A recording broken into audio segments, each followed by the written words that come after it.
との秋おせどに木の実の落ちるよ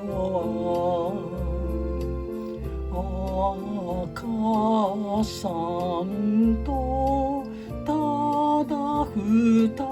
人栗の実似てますいろりばた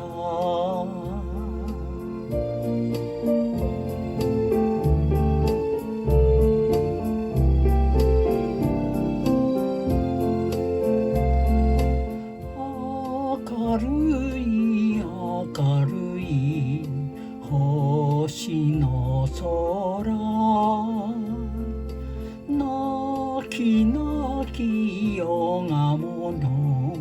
渡るよ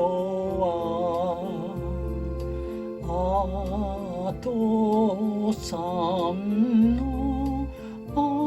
の笑顔栗の実食べては思い出す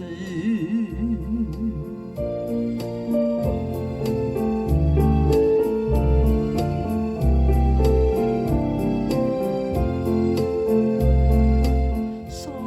よならさよならヤシの島お船に揺られて帰られるあとさんご無事でと今夜も母さんと祈ります